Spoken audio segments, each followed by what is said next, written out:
Bienvenidos a todos y muy especialmente a los estudiantes de la Escuela de Bioanálisis de la Universidad de Carabobo, sede Aragua. Hoy hacemos entrega de la sexta y última clase de Fisiología Cardiovascular Básica. Esta presentación fue realizada por la Cátedra de Fisiología y Fisiopatología de la Escuela de Bioanálisis, sede Aragua, Maracay, Universidad de Carabobo, Venezuela, año 2015.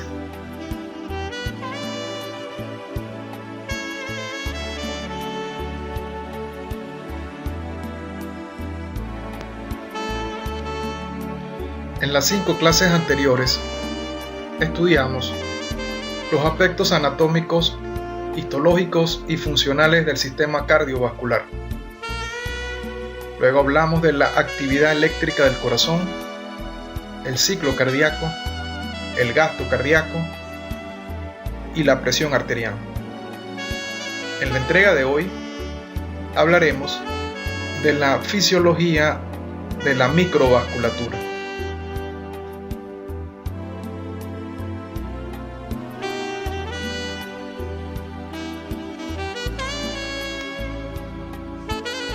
En la presente imagen tenemos un modelo funcional del sistema cardiovascular, el cual fue estudiado con mucho detalle en las clases precedentes. En este esquema se ha separado la parte derecha de la parte izquierda del corazón. Recuerden que la parte derecha bombea la sangre venosa de nuestro organismo hacia los pulmones. Allí ocurre el intercambio gaseoso, la sangre se oxigena y se transforma en sangre arterial. La sangre arterial retorna a la parte izquierda del corazón y este bombea la sangre arterial hacia las arterias. Las arterias, luego de ramificarse, dan origen a las arteriolas y las arteriolas perfunden con sangre arterial a los capilares sanguíneos. En los capilares sanguíneos ocurre el intercambio de nutrientes y gases con las células de los diferentes tejidos. Cuando la sangre entrega oxígeno y se enriquece con dióxido de carbono, se transforma en sangre venosa. La sangre venosa drena hacia las vénulas y estas, al fusionarse, dan origen a pequeñas venas. Luego estas dan origen a venas de mediano calibre, venas grandes, y estas venas desembocan bien sea en la vena cava superior o en la vena cava inferior. El territorio ocupado por las arteriolas, los capilares y las vénulas es lo que se conoce como el territorio microvascular, y es el que vamos a estudiar a continuación.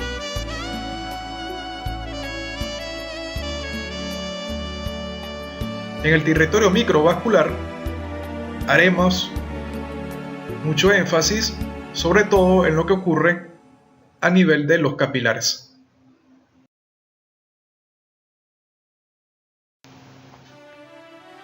Recordemos que los capilares son los vasos sanguíneos más simples que existen.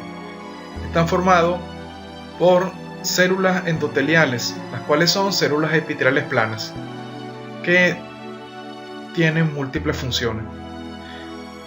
Estas células endoteliales no solamente se encuentran en los capilares, sino que también recubren internamente a las arterias y a las venas.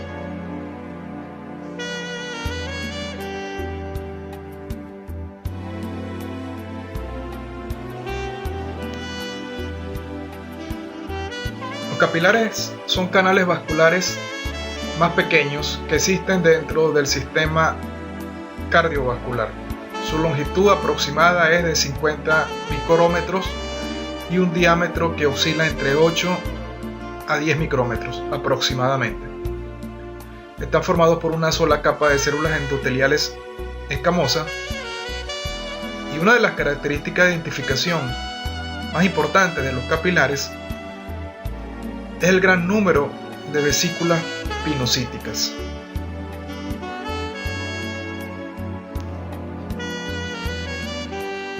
Existen muchos tipos de capilares sanguíneos en nuestro organismo. Dentro de ellos destacan los capilares continuos, los capilares fenestrados. Estos se encuentran sobre todo a nivel del glomérulo renal, y esto lo estudiaremos cuando veamos el capítulo correspondiente a fisiología renal.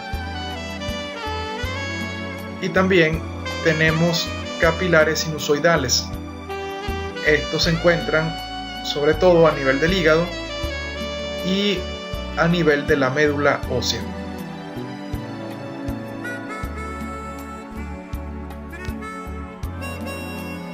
Capilar continuo. Las células endoteliales tienen un citoplasma continuo, completo. Este tipo de capilares aparece en el músculo, en el cerebro, en el timo, el hueso, pulmón y otros tejidos. Estos capilares presentan una gran cantidad de vesículas que transportan sustancias a través del citoplasma en una vía bidireccional. Es lo que se conoce como transcitosis. Las vesículas intracitoplasmáticas están revestidas de la proteína caveolina. La lámina basal en este tipo de capilares es continua. Por ejemplo, en el pulmón, los capilares continuos son extremadamente delgados, y esto facilita la difusión de gases desde el alveolo hacia la sangre, y también en sentido contrario. Por otro lado, los capilares fenestrados presentan células endoteliales que tienen muchos poros, que varían entre 10 a 100 nanómetros de diámetro. Pueden tener presencia o no de un diafragma delgado. Y la lámina basal de este tipo de capilares es continua. Este tipo de capilares se localiza en los tejidos que deben realizar un transporte importante de líquido. Por ejemplo, las vellosidades intestinales, los plexos coroides ubicados en los ventrículos cerebrales, en los procesos ciliares de los ojos, y también existe un tipo muy particular de células endoteliales fenestradas que están presentes en los capilares de los riñones, en los capilares glomerulares, que se apoyan en una lámina basal notablemente más gruesa. Los capilares glomerulares del nefrón, en los riñones, será estudiado con mayor detalle en las clases correspondientes a fisiología renal.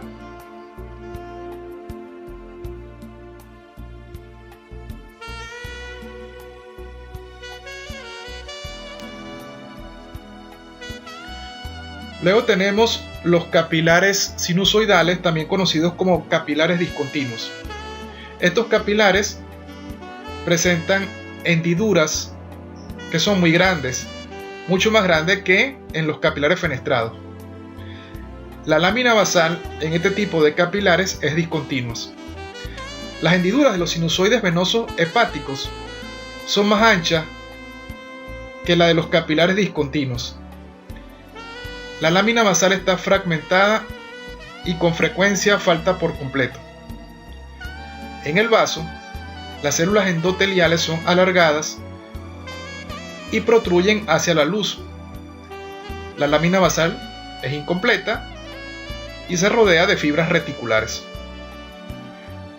Los eritrocitos pueden atravesar con facilidad las paredes de este tipo de capilares discontinuos.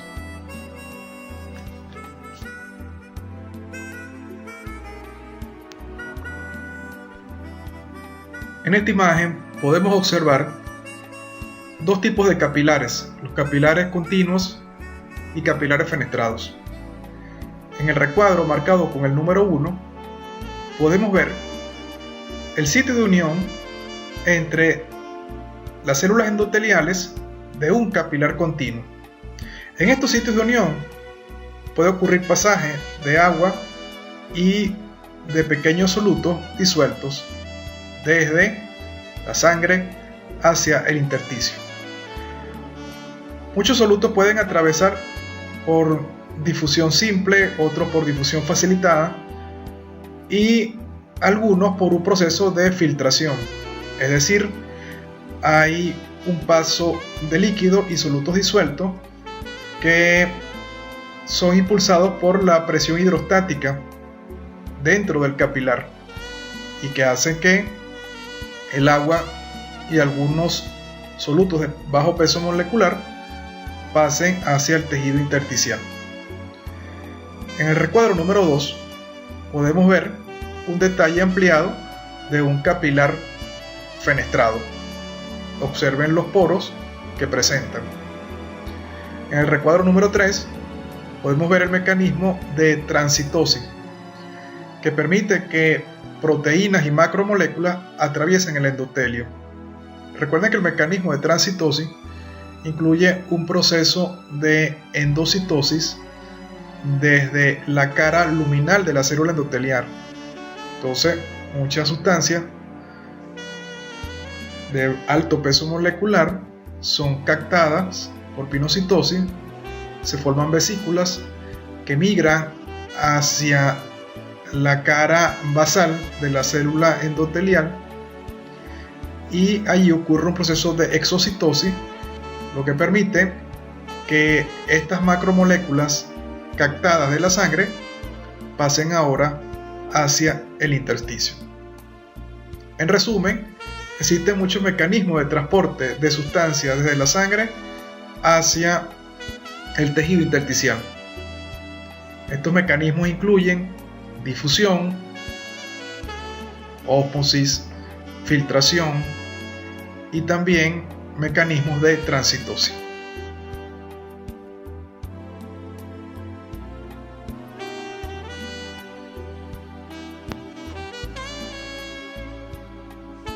A nivel de los capilares, existe paso de agua, nutrientes, sales, hormonas, factores de crecimiento, entre otros, desde la sangre hacia las células. Nosotros podemos distinguir en el territorio ocupado por los capilares zonas que están más cercanas a las arteriolas y zonas que están más cercanas a las vénulas. Las zonas de los capilares sanguíneos que están más cercanas hacia las arteriolas se conoce como el extremo arterial del capilar. Por otro lado, la zona de los capilares que están más cerca de las vénulas se conoce como el extremo venoso del capilar. A nivel del extremo arterial del capilar sale líquido y solutos hacia el intersticio y muchos de ellos son utilizados por la célula. Por otro lado, en el extremo venoso del capilar, gran parte del líquido que salió por el extremo arterial del capilar regresa nuevamente hacia la sangre. Esto es muy importante que ocurra de esta manera porque si no hubiese algún mecanismo que permitiera que el líquido que salió por el extremo arterial del capilar retorne por el extremo venoso del capilar, el líquido se acumularía en exceso en el intersticio y traería graves consecuencias. Por ejemplo, hemoconcentración, es decir, pérdida de líquido de la sangre, lo que aumentaría de manera anómala la viscosidad sanguínea.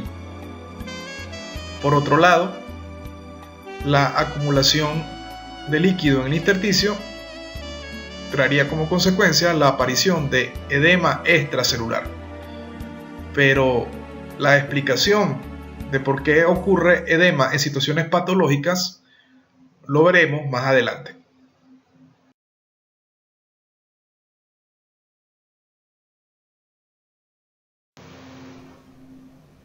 Bien, ya tenemos claro que existen muchos mecanismos de transporte que permiten el paso de agua y de solutos desde la luz de los capilares hacia el intersticio. Estos mecanismos incluyen difusión, mecanismos de ósmosis y también de filtración. Vamos a explicar algunos elementos básicos de los mecanismos de filtración y luego lo explicaremos en conjunto. Primero tenemos que señalar que las arteriolas irrigan de sangre a los capilares. La porción de los capilares que está más cercana a las arteriolas se conoce como el extremo arterial del capilar. Por otro lado, las porciones de los capilares sanguíneos que están más cerca de las vénulas se conocen como el extremo venoso del capilar. Ahora bien, la sangre que perfunde a los capilares viene con una presión hidrostática. Esa presión hidrostática dentro del capilar es mayor que la presión hidrostática del líquido que está en el intersticio. Por lo tanto, se crea una diferencia de presión hidrostática, un gradiente de presión hidrostática. Esto provoca entonces salida de líquido por filtración desde la luz del capilar hacia el intersticio. En ese líquido van contenidos algunos solutos de bajo peso molecular. En la medida que la sangre sigue recorriendo el capilar, su presión hidrostática va disminuyendo paulatinamente y por lo tanto la salida de líquido y de soluto también disminuye gradualmente. Cuando estamos a nivel del extremo venoso del capilar, la presión hidrostática dentro del capilar es mucho más baja. Aquí ocurre un fenómeno que explicaremos con mayor detalle más adelante, y es que en el extremo venoso del capilar ocurre un retorno de líquido desde el intersticio hacia el capilar. Este mecanismo de retorno de líquido tiene que ver con un fenómeno llamado presión oncótica, que explicaremos más adelante. Este mecanismo de retorno de líquido por el extremo venoso del capilar es muy importante, ya que permite que la sangre vuelva a retomar el líquido que salió por el extremo arterial. Si este mecanismo no se diera, como mencionamos anteriormente, esto provocaría un fenómeno de hemoconcentración, con graves consecuencias para el funcionamiento del organismo.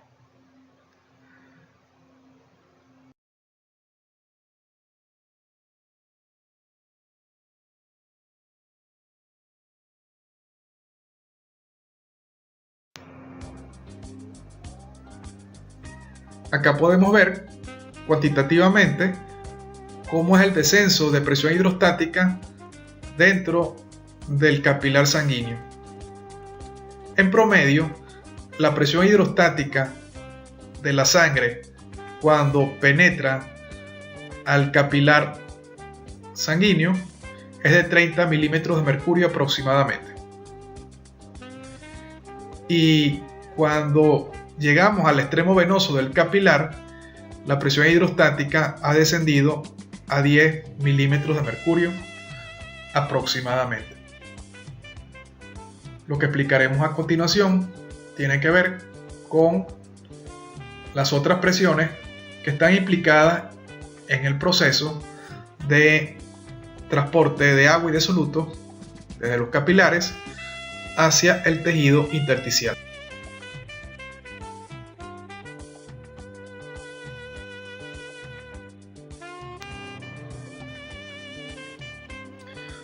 Vamos a hablar de la presión oncótica o coloidosmótica. La presión oncótica o coloidosmótica es la presión osmótica ejercida por las proteínas séricas, es decir, las que están en el suero, y sobre todo por la albúmina. Dado que las proteínas permanecen confinadas en el interior de los capilares, ellas ejercen la única fuerza osmótica efectiva que se opone a la salida del agua fuera del árbol vascular. Es decir, las proteínas no logran atravesar la pared de los capilares hacia el intersticio, salvo en algunos casos por mecanismo de transitosis. Esto quiere decir entonces que estas proteínas que permanecen dentro del capilar ejercen presión osmótica, y como ya dijimos, entonces se conoce también con el nombre de presión oncótica o coloidosmótica, esa presión osmótica ejercida por las proteínas dentro de los capilares. Esto es muy importante para entender fenómenos como el edema extracelular. El aumento de presión hidrostática dentro de los capilares o la disminución de la presión oncótica de las proteínas séricas constituyen las causas más frecuentes de acumulación de líquido en el espacio intersticial. Y es lo que es el edema, que explicaremos más adelante.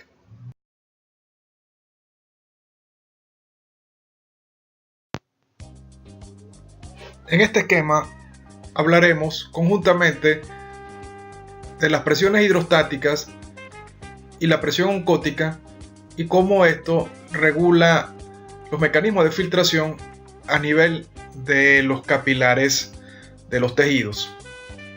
Como ya dijimos, la sangre que perfunde al capilar tiene una presión hidrostática. En el extremo arterial del capilar, esta presión hidrostática dentro del capilar es mayor que la presión hidrostática en el intersticio. Esto provoca una salida de líquido en los puntos de unión entre las células endoteliales. Ese líquido lleva consigo una serie de sustancias disueltas en él, de bajo peso molecular, y este líquido baña a las células de los tejidos y de esta manera las mismas obtienen nutrientes, sales, agua, entre otros. En el caso del oxígeno, el oxígeno difunde fácilmente desde los capilares hacia el intersticio y de allí a la célula, y este oxígeno será utilizado en el metabolismo celular. Por otro lado, el dióxido de carbono que se produce en el metabolismo de la célula difunde desde las células, los tejidos, hacia el interior del capilar sanguíneo. Ahora bien, las proteínas no logran atravesar la pared de los capilares por sus características físico-químicas. Una pequeña cantidad sí puede hacerlo y lo hace por mecanismo de transitosis, pero en términos generales las proteínas permanecen confinadas, como ya dijimos, dentro de los capilares sanguíneos. Estas proteínas ejercen presión osmótica y esa presión osmótica se conoce con el nombre de presión coloidosmótica o presión oncótica. La presión oncótica que ejercen las proteínas se opone a la salida de líquido. En el extremo arterial del capilar, la presión hidrostática dentro del capilar supera a la presión oncótica y por ello el líquido sale. Sin embargo, cuando llegamos al extremo venoso del capilar, la presión hidrostática ha disminuido notablemente. Y en este punto, es decir, en el extremo venoso del capilar, la presión oncótica supera a la presión hidrostática. Y esto va a provocar entonces un retorno de líquido desde el intersticio hacia los capilares sanguíneos. Como ya mencionamos anteriormente, este es un mecanismo muy importante, ya que permite que el volumen sanguíneo se mantenga relativamente constante. Si no existiera este mecanismo de la presión oncótica, la salida de líquido hacia el intersticio sería mucho mayor, e incluso no hubiese un retorno de líquido nuevamente al capilar. Esto provocaría entonces un proceso de hemoconcentración, un aumento anómalo de la viscosidad sanguínea, lo cual no permitiría que la sangre circulara normalmente. Una parte del líquido en el intersticio no retorna por el mecanismo anteriormente explicado. Sin embargo, el exceso de líquido puede penetrar a capilares linfáticos. Estos capilares linfáticos van drenando en vasos sanguíneos linfáticos de mayor calibre y finalmente la linfa que proviene de los tejidos es drenada hacia grandes venas de nuestro organismo y de esta manera retorna también líquido nuevamente hacia la sangre. El sistema linfático será explicado más adelante.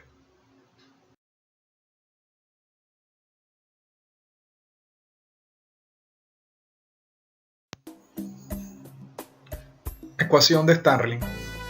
La ecuación de Starling fue formulada en el año 1896 por el fisiólogo británico Ernest Starling, el mismo de la ley de Frank y Starling que estudiamos en los capítulos precedentes del sistema cardiovascular. La ecuación de Starling ilustra el rol de las fuerzas hidrostáticas y oncóticas, llamadas también fuerzas de Starling, en el movimiento del flujo a través de las membranas capilares. Permite predecir la presión de filtración neta para un determinado líquido en los capilares. En la ecuación, QF es el flujo total de líquido a través de la membrana capilar. KF es el coeficiente de filtración de líquido. PC es la presión hidrostática capilar. PI es la presión hidrostática intersticial. S es el coeficiente de reflexión, que explicaremos más adelante. PC es la presión oncótica en el capilar. Y PY es la presión oncótica intersticial. La presión oncótica intersticial es muy baja en relación con la presión oncótica dentro del capilar. Y esto es porque en el intersticio hay una baja concentración de proteínas. A diferencia del capilar, donde la concentración de proteínas es mucho mayor y ya explicamos por qué. Recuerden que las proteínas no atraviesan la membrana capilar, salvo en pequeñas cantidades por mecanismo de transitosis. Sin embargo, la mayor parte de las proteínas plasmáticas quedan confinadas dentro de los vasos sanguíneos.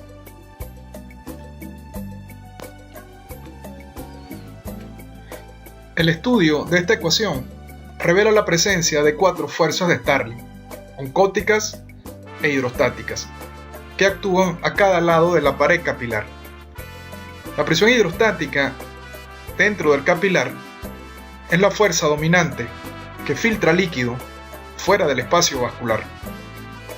La presión hidrostática intersticial es generalmente negativa, pero se acerca a cero cuando hay acumulación anómala de líquido en el intersticio en casos de edema extracelular, y puede incluso hacerse positiva en estas situaciones patológicas. La presión oncótica plasmática, que es generada por las proteínas que están dentro del espacio vascular, sobre todo la albúmina, que es una proteína muy importante de la sangre. Pues bien, esta presión oncótica plasmática es la única fuerza de Starling que retiene líquido dentro del espacio vascular. Por otro lado, la presión oncótica intersticial es una presión muy baja, ya que en el intersticio hay poca cantidad de proteínas, y una de las razones es que las proteínas no atraviesan la pared de los capilares, salvo unas pequeñas cantidades que lo hacen por mecanismo de tránsito. Pues bien, la presión oncótica intersticial favorece la retención de líquido en el espacio intersticial, pero recordemos que esta presión oncótica a nivel del intersticio es muy baja. Por último, el sistema linfático sirve de drenaje, demorando la acumulación del exceso de líquido filtrado. De este modo, el aumento del flujo linfático compensa el aumento de desplazamiento de líquido transvascular. No debemos olvidar, como explicamos en las diapositivas anteriores, que parte del líquido que pasa del capilar al intersticio, en el extremo venoso del capilar, ese líquido también retorna. Y es un mecanismo que permite que la sangre mantenga su volumen plasmático. El coeficiente de reflexión S es una medida de la capacidad de la membrana capilar para servir como barrera contra el movimiento de proteínas. Para que una membrana capilar sea totalmente impermeable a las proteínas, S debe ser igual a 1 y las proteínas, o la lúmina por ejemplo, pueden ejercer toda su fuerza osmótica a través de esta perfecta membrana barrera. Por el contrario, para una membrana capilar que las proteínas pudieran atravesar con tanta facilidad el capilar, así como lo hace el agua, el valor de S sería igual a 0 y las proteínas no ejercerían ninguna fuerza osmótica. Se ha calculado que el promedio del valor de S es de 0.9 para los lechos capilares sistémicos y 0.7 para los capilares pulmonares. En aquellos estados donde la permeabilidad capilar está aumentada, por ejemplo, en reacciones de hipersensibilidad que se acompaña de liberación de histamina, que sabemos que es un vasodilatador y que incrementa la permeabilidad a nivel de los lechos capilares, en estados como este, donde hay un aumento de la permeabilidad capilar, el valor de S puede llegar a disminuir hasta 0.4, por ejemplo. Vamos a hablar a continuación acerca del sistema linfático.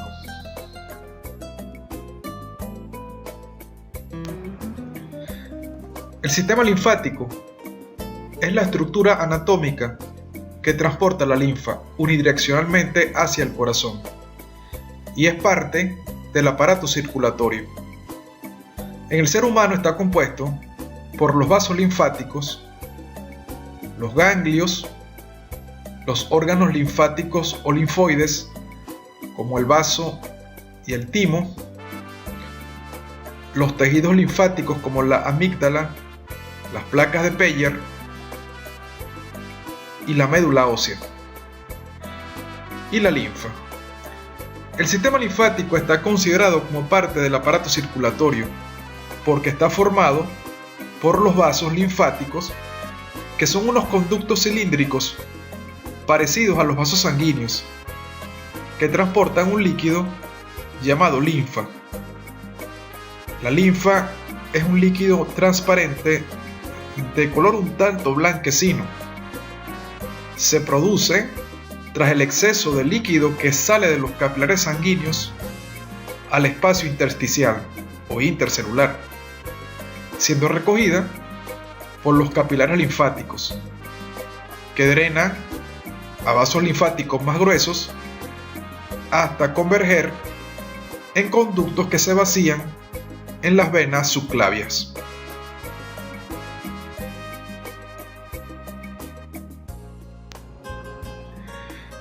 ¿Cuáles son las funciones del sistema linfático?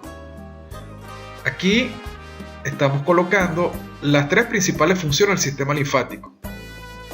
En primer lugar, regresar el líquido y proteínas presentes en el intersticio hacia el aparato circulatorio. En segundo lugar, captar la grasa absorbida en el intestino delgado y transferirla al aparato circulatorio. Este punto será estudiado con mayor detalle en el capítulo correspondiente a fisiología del sistema digestivo. Y en tercera instancia, el sistema linfático actúa como un filtro para contribuir a la captura y la destrucción de los patógenos extraños.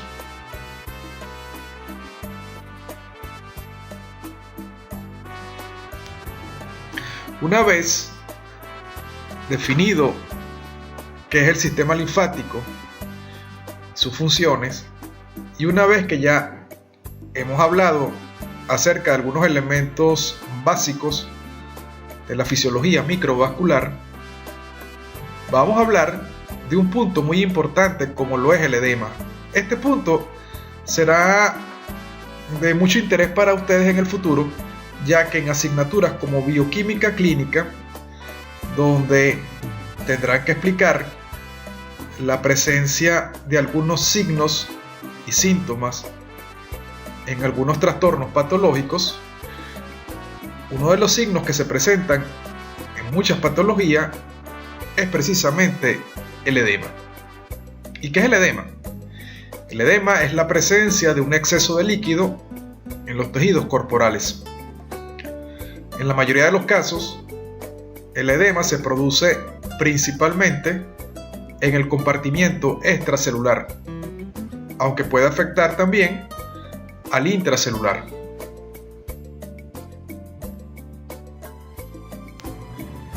En esta imagen podemos observar un paciente con edema en los miembros inferiores.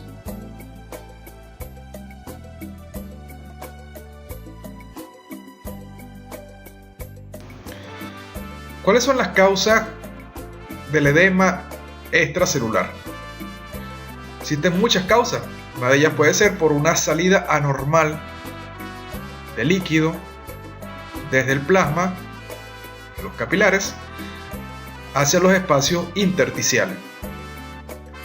Puede ser también debido a un deficiente retorno de líquido desde el intersticio nuevamente a los capilares, a la porción o al extremo venoso de estos capilares.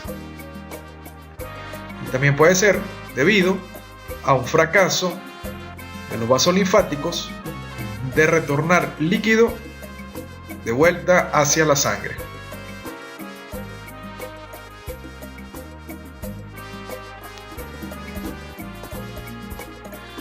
Vamos a explicar a continuación el edema debido a una salida anormal de líquido desde el plasma hacia los espacios intersticiales.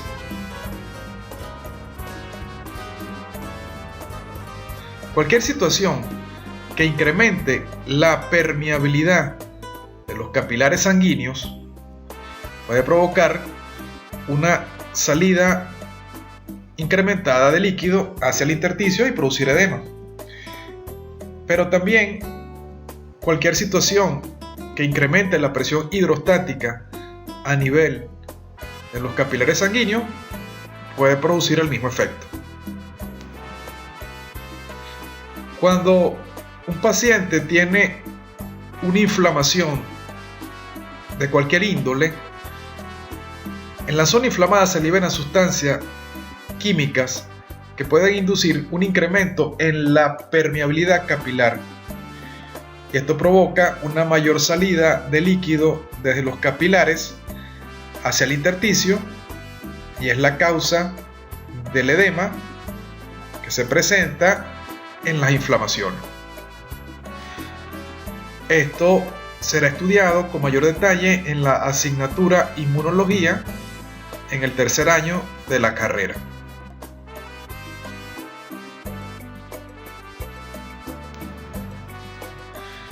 Otra causa que puede incrementar la permeabilidad capilar y provocar una mayor salida de líquido al intersticio y producir edema es la liberación de histamina en reacciones de hipersensibilidad. En clases precedentes hablamos un poco acerca de ciertos aspectos básicos de las reacciones de hipersensibilidad. Nosotros explicamos que un individuo puede estar en contacto con un alergeno de cualquier naturaleza y el sistema inmunológico procesa al antígeno que está presente en el alergeno. Este mecanismo lo estudiarán ustedes en inmunología en tercer año. Y luego de un complejo proceso se generan anticuerpos contra este alergeno. Estos anticuerpos permanecen en la sangre del individuo y estos anticuerpos pueden unirse a unas células llamadas mastocitos por su fragmento Fc. Si la persona tiene una reexposición al alergeno, el alergeno se une al anticuerpo que previamente está unido al mastocito. Esto desencadena una serie de reacciones en la célula que provoca la liberación de histamina que está en su interior. Y esto genera una reacción alérgica que puede inducir, entre otras cosas, edema, porque aumenta la permeabilidad capilar y esto provoca mayor salida de líquido hacia el intersticio.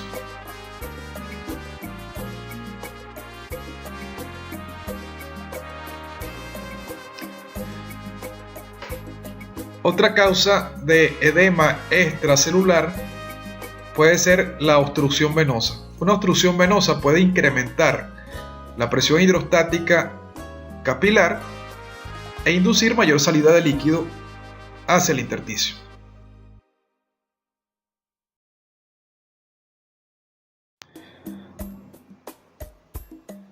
Una de las causas principales de obstrucción venosa son las trombosis venosas profundas, que es la formación de coágulos a nivel del territorio venoso, sobre todo a nivel de las extremidades inferiores, y las personas que tienen que tener reposo prolongado durante mucho tiempo son muy propensas a presentar este tipo de patología.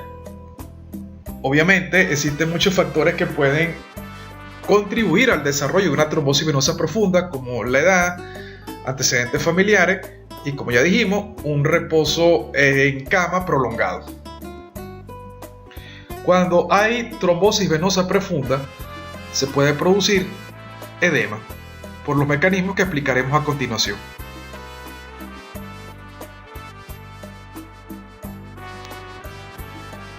Observe el territorio venoso en la imagen. Allí está representado en las venas un trombo venoso, un coágulo que se formó. Este trombo provoca obstrucción al flujo de sangre venosa e incrementa la presión en las venas, y esto trae como consecuencia un aumento en la presión sanguínea a nivel de los capilares, ya que la sangre queda prácticamente represada, no puede seguir su camino. Y entonces todo lo que está antes del trombo, o todos los vasos sanguíneos que están antes del trombo, verán incrementada su presión hidrostática. Por lo tanto, esto genera una mayor presión hidrostática a nivel de los capilares y mayor salida de líquido hacia el intersticio, provocando entonces edema, sobre todo a nivel de los miembros inferiores, si el trombo venoso se encuentra ubicado a ese nivel. En esta imagen podemos ver un paciente con trombosis venosa profunda. Mire la diferencia entre las dos extremidades. Observe cuál de ellas es la que está edematizada. Y en este caso es producto de una trombosis venosa profunda.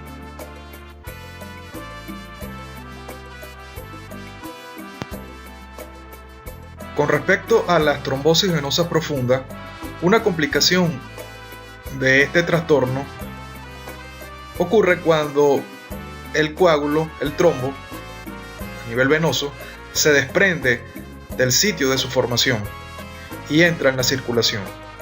Cuando un trombo se desprende y entra en circulación, se conoce entonces con el nombre de émbolo.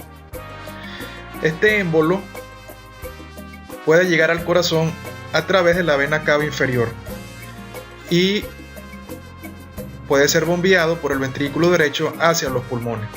Cuando esto ocurre, genera una grave complicación, ya que obstruye el flujo de sangre hacia los pulmones, impidiendo que esta sangre pueda intercambiar gases y oxigenarse.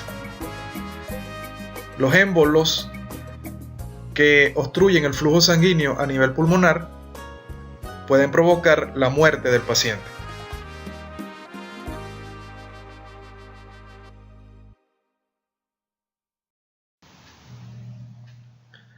Hablemos del edema por deficiente retorno de líquido desde el intersticio nuevamente a los capilares, debido a una disminución de la presión oncótica. Esta disminución de la presión oncótica puede darse por una síntesis hepática de proteínas plasmáticas deficiente o por una pérdida excesiva de proteínas.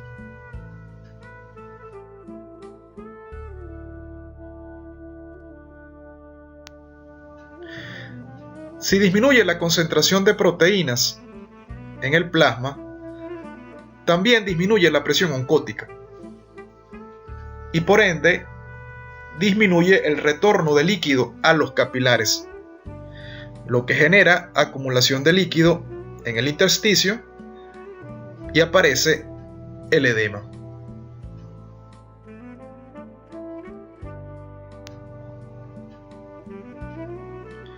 La síntesis deficiente de proteínas plasmáticas en el hígado puede ser producto de una desnutrición severa.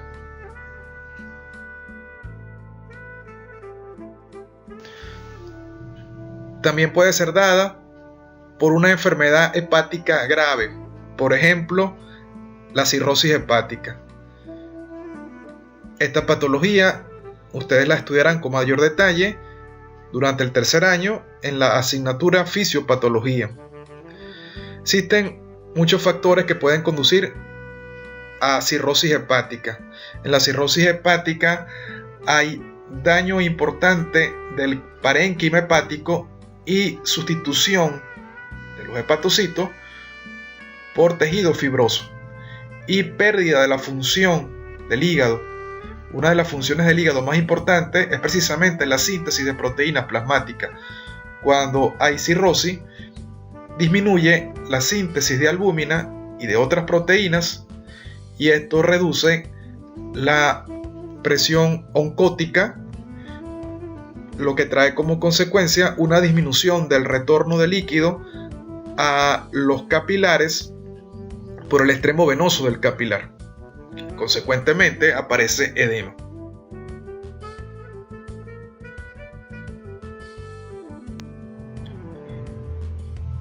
Muchos pacientes con cirrosis hepática pueden presentar ascitis como signo de esta enfermedad. La ascitis es la presencia de líquido seroso en el espacio que existe entre el peritoneo visceral y el peritoneo parietal. El mecanismo de formación de ascitis más frecuente es la hipertensión portal, consecuencia de cirrosis hepática alcohólica, cirrosis por hepatitis crónicas víricas de larga evolución como las causadas por el virus de la hepatitis B y por el virus de la hepatitis C, o también la esquistosomiasis. En estos casos, el tejido fibrótico del hígado no permite el libre paso de la sangre que viene por la vena porta. Esto incrementa la presión en la vena porta y provoca un aumento de presión en los capilares de los órganos abdominales, lo que provoca entonces mayor salida de líquido hacia el peritoneo. Además, la disminución en la síntesis de proteína debido a que el hígado no está funcionando bien, esto disminuye la presión oncótica y agrava aún más la acumulación de líquido a nivel peritoneal.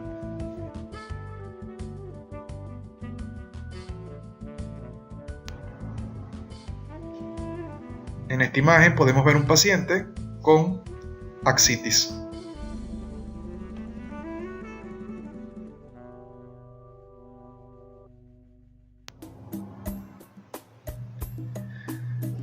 La pérdida excesiva de proteínas por la orina también disminuye la concentración de proteínas en el plasma, disminuye la presión oncótica o coloidosmótica y puede provocar entonces mayor escape de líquido hacia el intersticio de los tejidos y menor retorno de ese líquido por el extremo venoso de los capilares. En condiciones normales, a nivel del glomérulo renal, se filtra la sangre pero no las proteínas, salvo una pequeña cantidad que posteriormente es reabsorbida en los túbulos renales. Es por ello que en la orina normal no aparecen proteínas en cantidades importantes. Sin embargo, existen una serie de patologías que afectan la integridad de la lámina basal a nivel del glomérulo renal, y esto provoca pérdidas importantes de proteínas por vía urinaria. Cuando esto ocurre, esto puede traer como consecuencia una disminución en la concentración de proteínas plasmáticas, con la consecuente reducción de la presión oncótica o coloidosmótica, y esto trae como consecuencia una disminución del retorno de líquido por el extremo venoso de los capilares a nivel de los tejidos, con la consecuente aparición de edema. Cuando estén estudiando algunos casos clínicos en la asignatura Bioquímica Clínica del cuarto año de la carrera, verán cómo muchas patologías renales que están acompañadas de proteinurias importantes, uno de los signos que presenta el paciente es precisamente edema, sobre todo a nivel de los miembros inferiores.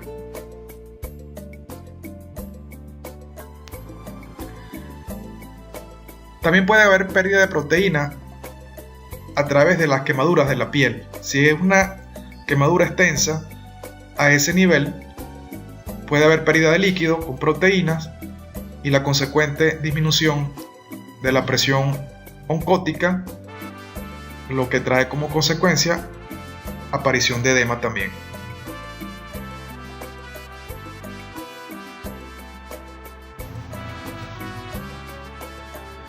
Finalmente, hablemos de la obstrucción de las vías linfáticas.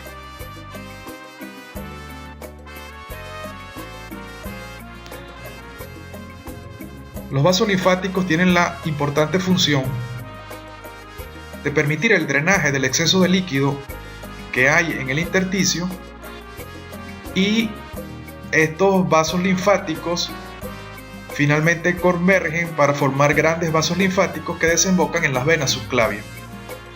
Entonces, ese exceso de líquido retorna nuevamente a la sangre. En conclusión, existen dos mecanismos a través del cual el líquido que pasa al intersticio retorna a la sangre.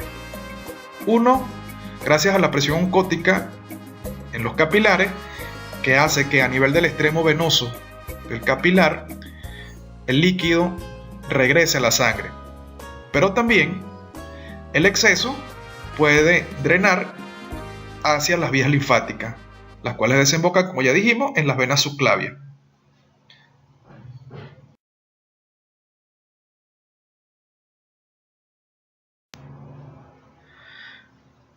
Las vías linfáticas en su recorrido atraviesan los ganglios linfáticos, y allí la linfa se enriquece con linfocitos que entran a esa circulación. Pero si existe alguna obstrucción de los ganglios linfáticos, como por ejemplo cuando hay trastornos neoplásicos, esto puede obstruir el flujo de la linfa a través de las vías linfáticas, lo que trae como consecuencia acumulación de líquido en el intersticio de los tejidos que son drenados por esas vías linfáticas. En la imagen de la derecha podemos ver un miembro superior muy edematizado, producto de una obstrucción de las vías linfáticas.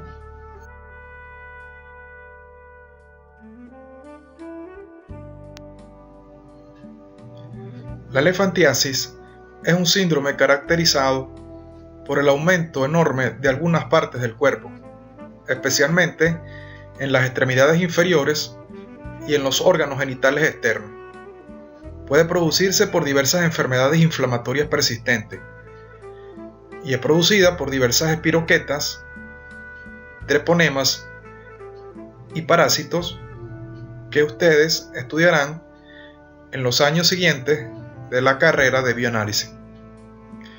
Esta enfermedad se debe a la obstrucción de los vasos linfáticos y es por ello que se dan como resultado inflamaciones severas, y quizás una de las causas más comunes sea por parásitos sanguíneos, como el caso de la filaria, que son parásitos que habitan los vasos linfáticos.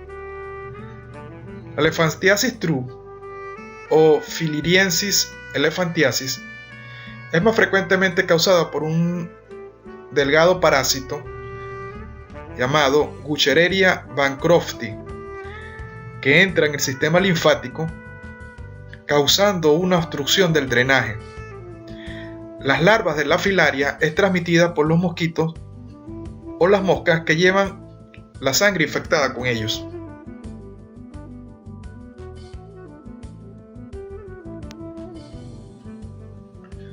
El primer estadio del parásito se denomina microfilaria y están presentes en el sistema circulatorio.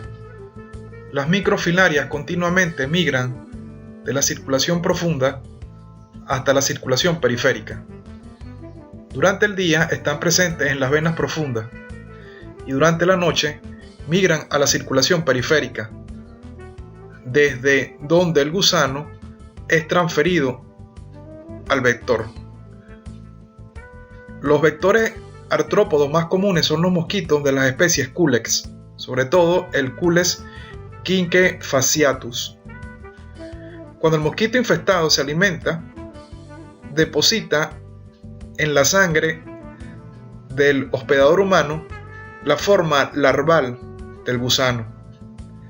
La larva migra hacia los ganglios linfáticos, predominantemente a nivel de las piernas, a la ingle y el área genital, lugar donde se desarrolla en la forma adulta del parásito, en el curso de aproximadamente un año. Para entonces, las hembras adultas pueden producir nuevas microfilarias. Son estos adultos que están ubicados en los ganglios los que obstruyen el drenaje linfático.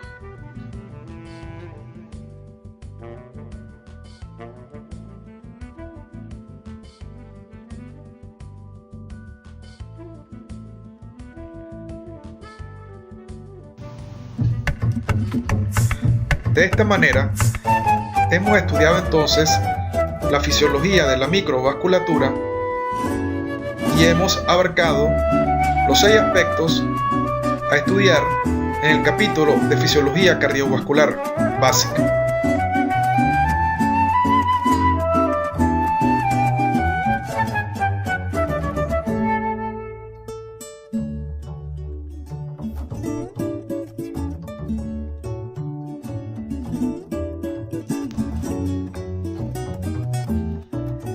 Esperando que la presente entrega haya sido de su total provecho, la Cátedra de Fisiología y Fisiopatología de la Universidad de Carabobo, sede Aragua, Maracay, se despide hasta una próxima oportunidad.